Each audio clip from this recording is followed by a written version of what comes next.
Cheat Code. Hey everyone, welcome to Pickleball Cheat Code, the show for competitive pickleball players who are looking to level up their game. We focus on advanced strategies for experienced players, stuff only the pros really know. I'm Brodie Smith. I'm a 5.5 plus level player and a coach, and I'm here with my co-host, Mr. Tanner Tomasi. Hey everyone. Tanner is a 6.0 plus rated player, an APP gold medalist. Today we're covering everything you need to know to dominate mixed doubles and how to stop fighting with your partner.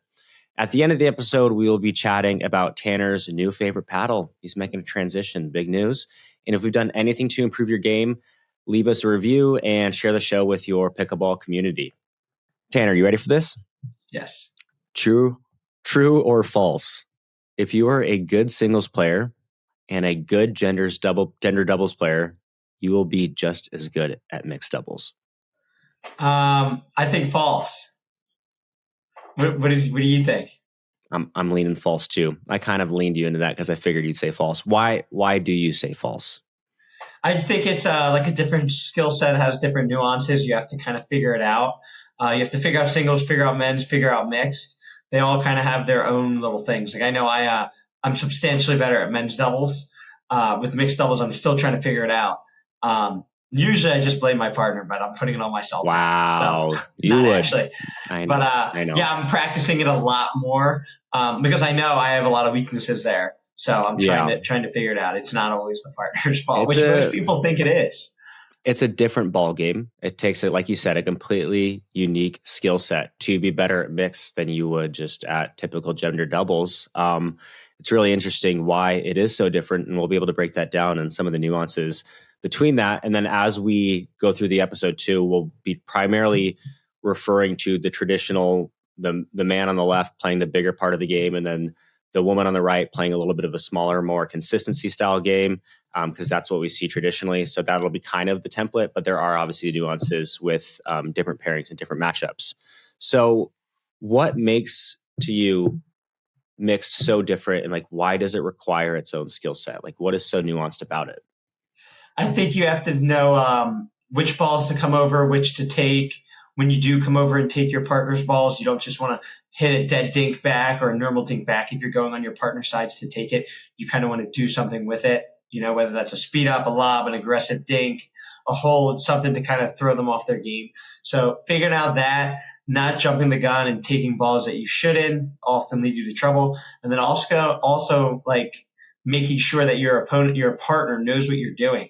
Like I know with me, I kind of run around like I'm a chicken with my head cut off, where I'm trying to figure out how to like be more composed, not overstep my boundaries, and be as effective as possible.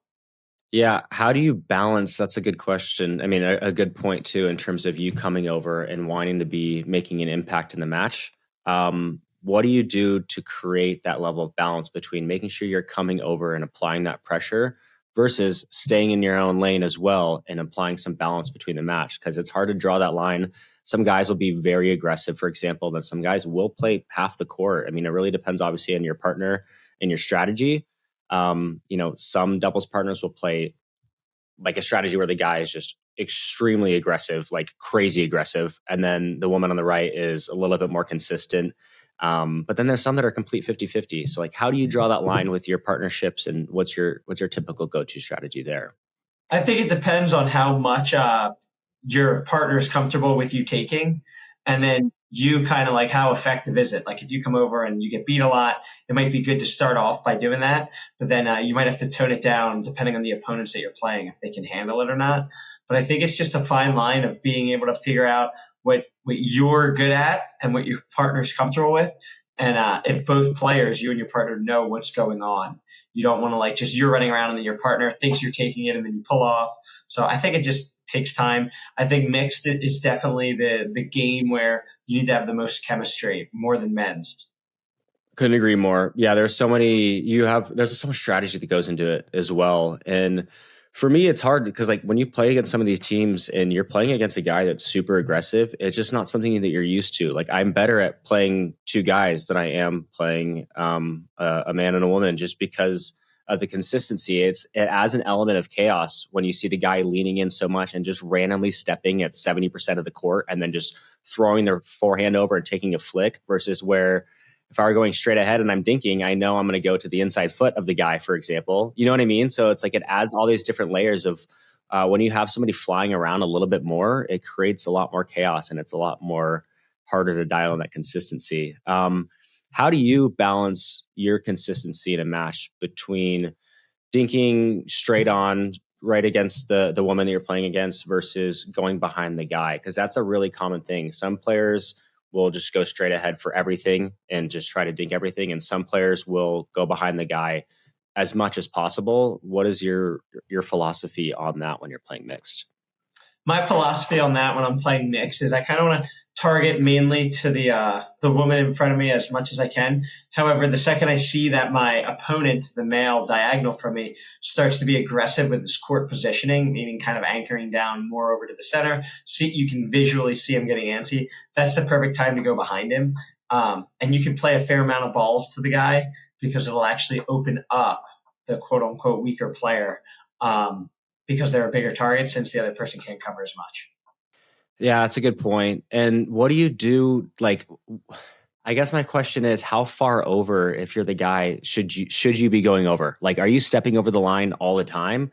You know, what are some tips that you have for these guys playing and going into these mixed tournaments to make sure that they're applying as much pressure as possible without overcommitting? Like, where should they be standing if a cross-court dink comes through? And like, how much middle coverage should they be having? I think you just want to basically cover up to your partner's, let's see, if we're playing the left, our partner's playing the right. So we want to protect our partner's left foot, our partner's inside foot, and protect any speed ups coming over their left shoulder. That way, like, so that's like 70% of the court. You know, it's probably like 1 or 2 steps over the center line. And that'll just ensure that they really only have one thing to cover. And a lot of people won't be hitting to you as much. They're going to target your partner. So I think it's fair to play like this because, it makes sure everything's covered and everybody has their role. Something that I noticed too that I thought when we were planning for this episode was I've noticed, I don't know if this is the same for you as you've gotten better and gotten more dialed into the game, for below 5-0 or like maybe below 4-5, a mixed team where your guy is like really, really dominant and really aggressive is way more effective than when we're looking at 5-0, 5-5, 6-0 plus, where the teams are much more neutral. I don't know. Is that something that you've seen too? They're much more balanced and relying on consistency. I feel like it's because there's less resets and less consistency for transitioning below that 4-5 level. But I think there's a lot more balance between the man and woman combo versus like an extremely aggressive guy at the 4-0 level is way more effective from what I've seen. Yeah, I think at the 4 level, people probably can't like control or tame the opponent. Whereas like when you get to the 5-5, 6-0, 6-5, everybody kind of has respect for each other, so they know like just making foolish shots won't do it. Yeah, that's true. Because otherwise, there's just a lot more chaos, and these rallies are like 3 shots long a lot of the times. But I mean, it completely depends on the match. Okay, so what are some other tips that you have for guys? We were talking about tips for the guys that are going to a mixed tournament, for example.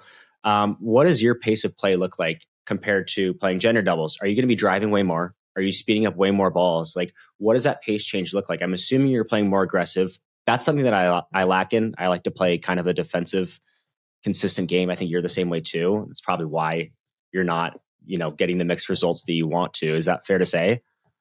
Yeah, I think because like these tennis players come in, and these tennis players are the ones doing way better at mixed, right? Right.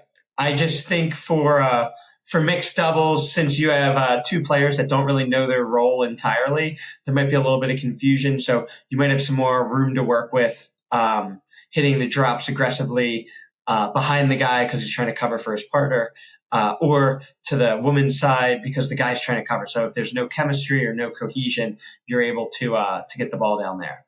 Yeah. And then to the point earlier as well, is like you also have that more margin for error due to the lack of reach that you would have playing against somebody like Eric Lang, for example. And speaking of that too, like another strategy, I know you like to lob a lot. Do you lob more in mixed than you do in men's doubles? Since you aren't necessarily, because a lot of the girls or a lot of the women that you're playing against aren't necessarily as tall as like Eric Lang, for example. So like, do you use that to your advantage? Like, is it easier to lob Anna Lee, I mean, just to have a little bit of a height discrepancy? Yeah. Yeah. I would say, I don't know. In mixed, I feel like I don't lob too much. I feel like Yeah. because the guy is always trying to like bounce around and get every ball, where I feel like they're not leaning in as much, because they're moving laterally. Oh, So that's like, true. Yeah, yeah, because the lob's really effective when people are like overly leaning in. yeah, and a lot of the times, which we'll talk about in a bit too, is the woman will play off the line a little bit more, giving the guy on their left a little bit more room to come in and be that chaotic element. And since they're off the line, that's like the counter for a lob. So that makes sense.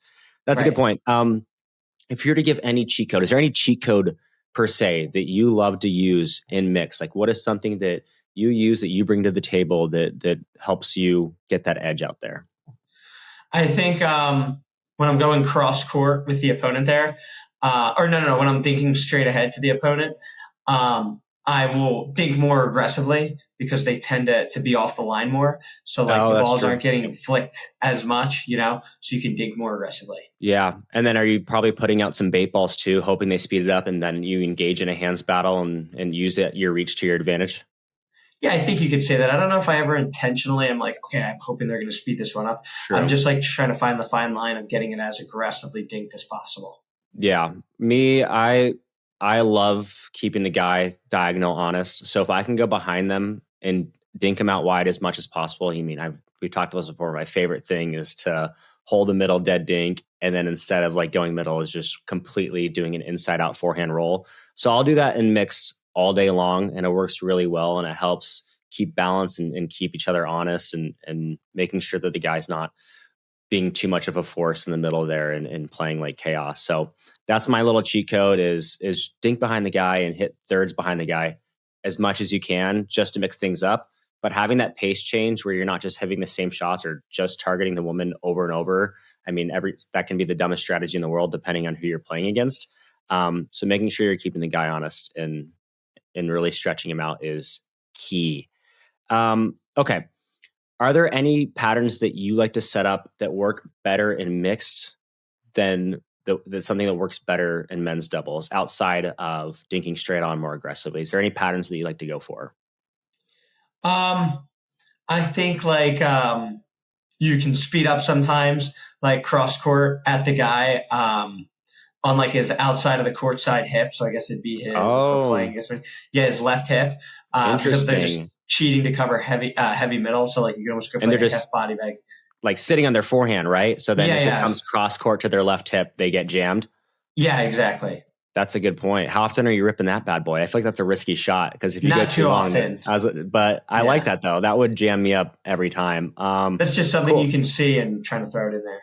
Oh, that's smart. I like it. All right, let's get some tips for the lady side who are typically playing right and mixed. So, for the girls, for the woman, when they're playing, what is the best spot for them to target when they're transitioning mid court, and then also for at the net? Are they going to be wanting to go cross court as much as possible? What are some of the targets that they should be shooting for there? I think the pretty base strategy that everybody kind of subconsciously knows that I'll just bring to light with words is you want to dink cross court.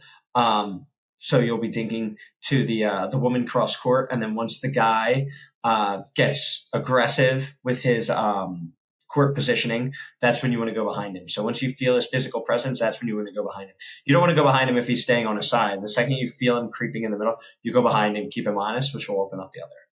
And I think a good tip of that too is that opens up so much. And the women that are able to go down the line and do it effectively and hold their dink and hold that paddle position down and that triple threat position are so effective and dangerous to play. It's just amazing. And then the other thing too for hitting that down the line shot that I've noticed, and if you're hitting too deep and you're going for that back right corner, it's a little harder to land because it'll get enough height. It hits too high. So essentially the guy can come back over and rip it with their backhand. If you hit it a little bit softer and aim for that mid court, it's going to die because for some reason, if the guy's able to catch it with their backhand and time it right, it'll be far too low. And it's not something that they can just counter out of the air, if that makes sense. Yeah, yeah, that Pro makes tip. total sense. Pro tip. Okay.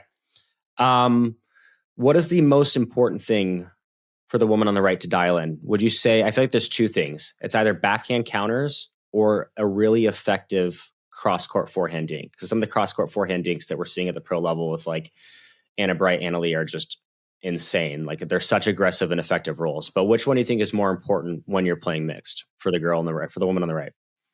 I think I would say they're both almost like equal. Like you don't want to get driven through, but you also, if you can't dink, you're going to hit every shot. But I do think a third option that I want to add to the list that I think is the most underrated skill that people don't know is the woman's ability to make room for the guy effectively. So what people like almost like moving out of the way essentially. So what tends to happen, like I've had partnerships in the past where I come in, try to take a ball, and then I'm stepping on my partner or I'm missing the shot because I think that they're there and they're not getting out of the way. If you watch like these top women play, they really understand of like when to back up and when to move in and get out of the way for their partner. And they can do that so effectively where their partner doesn't feel pressure. Their partner doesn't feel like, oh, if they come over, they might step on their toes, So being able to actually do that effectively is so effective, I think. That's true. Yeah, that's easier said than done. And even when I'm playing men's and I have a really aggressive left side partner, I'll do the same thing incorrectly where I'm not clearing enough and I'm not giving nearly as much space as I should, especially on some of those middle balls. Speaking of middle balls, who the hell takes middle and mixed? How do you figure that out? Like, is it all just respect the X? Is that the simple answer? No. Oh, sorry. Yeah, take lead. The guy should take all the middle balls just because there's going to be more of a threat that something could happen. Even if he doesn't, even if your partner has more weapons, whatever. Whenever the guy touches the paddle, I think for the most part, like both players are just going to be more tentative that something's coming. Where I feel like the girl's role or the woman's role normally is just to take it back and kind of be that backboard where the guy's the more like creative player. Not saying that's always how it is, but I think with the middle dinks, like you could definitely do more with it because you're the threat. That makes sense. And what about those tight inside dinks to the woman's inside foot on the right? Are you like that are a little bit too far outstretched? Should the woman on the right be trying to take those out of the air to cut off angles or, staying back off the line? What do you think would be the best balance there? Because cutting off those angles is way easier, but oftentimes when you need to play off the line, it's harder to do that. So is it a lot of just short hopping? Yeah, I think it's both. Like if you watch Anna Bright, she short hops a lot, but it's like True. reading the ball that's coming to you and like adjusting. If it's too far over, I'm not going to go take it because then I'm going to be out of position. So I think my partner should be able to handle it and then kind of keep resetting the point each time. Gotcha. What are some of the most common mistakes that you see in mixed? And I'll lead with one or two. One of them that I see at least is we talked about this a little bit, is the guy that's just trying to play so aggressively towards the middle and just cover every ball. And it just leads to inconsistencies, drama on the court, the guy just kind of being a douche and just taking way too much court, and then balls go behind him and things get off the rocker. And then the other thing layered onto that too is a lack of balance. Since the guy is taking a lot more court more often, when they're leaning in to try to take balls out of the air and put balls out of the way, if they're not playing balanced and playing control and staying very lateral, that's where I see mistakes come in all the time, where a guy will come in and try to take a big step to the right to clear a ball, but they're a little bit off balance and then they're putting so many in the net. This is something that I do a lot too that I need to work on, is my balance of when you're going left and right and sliding. So when you are playing more aggressive and needing to cover more of the middle, balance is so key. Holding that right foot and not just like flying through these shots. Those are mine. What are some that you have for most common mistakes in mix that you see?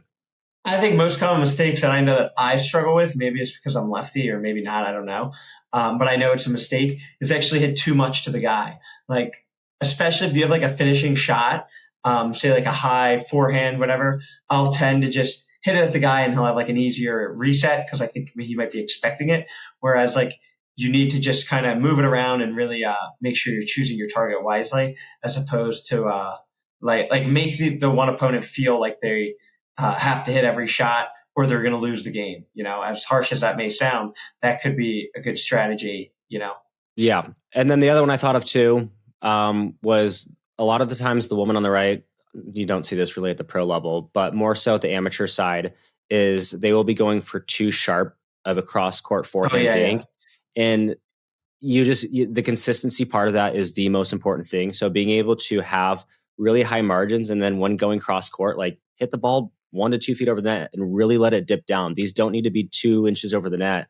Those tight margins are, I mean, I have that same issue when I'm dinking cross court forehand too a lot, but it needs to be a rhythmic shot where you're getting your right leg behind the ball, that paddle tip down, and you're able to get in that triple threat position where you can roll middle, roll cross court, and also be able to go down the line like we talked about too. So making sure that those dinks cross court aren't too tight is super, super key. And then, I mean, for you, you're in a unique situation. I know this episode we've been talking a lot about the guy on the left, but you're a lefty. You're playing on the right and you have the woman on the left. What is that like for you, and how does that change the dynamic of mixed doubles for these events that you're playing in? I think it's a blessing and a curse in the sense of every opponent that we go against, it's awkward for them. It shouldn't be awkward for me because I do it every time. However, you are, it's very difficult because you're inherently, I think we talked about this on an episode before, you're just inherently at a disadvantage, because my partner constantly has to take balls out of the air with their backhand. It's very hard to produce offense out of the air with the backhand.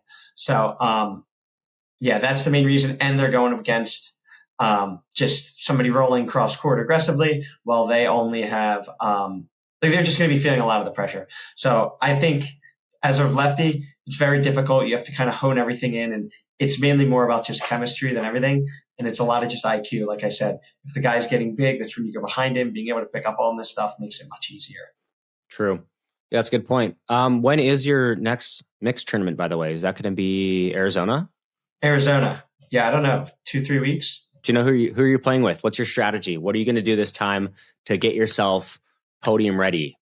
Let's go. I'm playing with Kelsey Grambeau. She's fantastic. Oh, she's a beast. Shout out Kelsey. Yeah, she's a monster. We played this last tournament together, and we got 10th. So I've lost first round in mixed like 15 times in a row. Played with her. We won the first round, or we'll lose like second round, whatever. Normally second round, I'll lose. What was I going to say? So we won our first round at this recent tournament. We played actually my men's partner, Richard, in the second round. He's a very good mixed player. I think he's good at men's and mixed, but his mix is really good. We lost to him, and then we actually got 10th in the back draw. So we made it all the way back to the back draw finals and then lost. It's actually somebody near you, Callan Dawson, who's fantastic. He's a rock on the court. That guy doesn't miss dinks. He's good. Yeah, so our strategy is just going to be to probably just stay.